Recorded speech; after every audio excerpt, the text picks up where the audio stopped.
2002 সালের 23শে জুলাই আজকের এই দিনে আসলে ছাত্রদলের নেতৃত্বে আপনারা জানেন যে যখন যে সরকার থেকে পুলিশ বাহিনী আসলে তাদের হয়ে যায় তখনকার পুলিশের সহায়তা নিয়ে শামসুন্নাহার হলের গেট ভেঙে ভিতরে গিয়ে আসলে শিক্ষার্থীদেরকে পেটানো হয়। এখন বলতে পারেন যে নেপথ্যের কারণটি কেন পিটিয়েছিল, যারা আসলে হলে অবৈধভাবে থাকে। আপনারা জানেন যে ছেলেদের হলে এত বছর অবৈধভাবে থাকতে পারলেও কোনো মেয়েদের হলে কিন্তু মেয়েরা অবৈধভাবে থাকতে পারে না। কিন্তু শামসুন্নাহার হল বলেন, অন্যান্য হল বলেন, এই যে নেতৃস্থানীয় যে লোকগুলো আছে তারা আসলে অবৈধভাবে হলে থাকতে চাওয়ার যেই চেষ্টা, তাদের বিরুদ্ধে আসলে ছাত্রীরা যখন আন্দোলন করেছিল সেই আন্দোলনকে ঘিরেই আসলে ন্যাক্কারজনক কাজ এবং বর্বরতা চালিয়েছিল ছাত্রদল।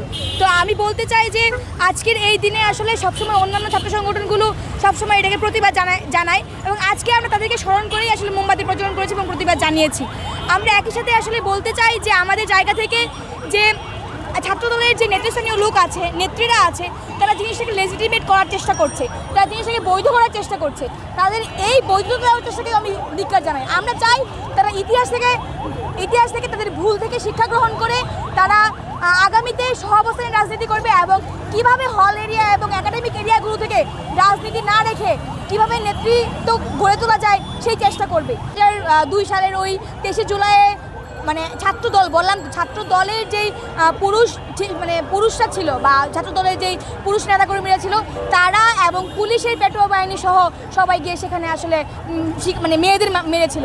আপনারা জানেন যে 2024 সালের 15ই জুলাইয়ের যেই মেয়েদের উপরে হামলা, সেটাকে ঘিরে কিন্তু একদম পুরো আন্দোলনটাই মোড় ঘুরিয়ে দেয় এই 15ই জুলাই। কিন্তু ছাত্রদলের এই 2002 সালের 2002 সালের এই ঘটনাটা আসলে তারা এখন কিভাবে বিরুদ্ধে গিয়ে এবং এটাকে বৈধতা দিয়ে কথা বলে আমি আসলে বুঝে পাই না। আমি তাদেরকে আহ্বান জানাই, তাদেরকে বলতে চাই একই সাথে বাংলাদেশ গণতান্ত্রিক ছাত্র সংসদ প্রতিজ্ঞাবদ্ধ যে হল এরিয়াগুলোতে এবং একাডেমিক এরিয়াগুলোতে কখনো যেন এই ছাত্র রাজনীতি আর না করা হয়। আচ্ছা, একটি বিষয় বলবেন যে সাম্প্রতিক সময়ে এখন তো বর্তমান অন্তর্বর্তীকালীন সরকার হচ্ছে, কিছুদিন পর নির্বাচিত সরকার আসবে, তারপর কিন্তু আবার আমরা জানি বাংলাদেশের প্রেক্ষাপট বারবারই হচ্ছে কোনো দল ভিত্তিক হয়ে যায়। তো সেই ক্ষেত্রে আগামীর দিনে কেমন হলগুলোর পরিবেশ আপনারা প্রত্যাশা করেন?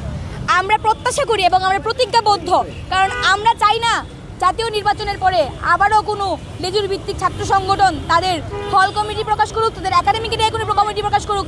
আমরা চাই তারা যেহেতু 24 পরবর্তী গণ অভ্যুত্থানের পরবর্তী বাংলাদেশে অবস্থান করছে, তারা বুঝবে যে বাংলাদেশ পরিবর্তনের রাস্তায় আছে, তারা সেই পরিবর্তনকে ধরে রেখে তাদের হলগুলোতে তাদের কার্যক্রম চালাবে না, বন্ধ রাখবে। এবং আমরা সেই প্রত্যাশা তাদেরকে আহ্বান জানাই।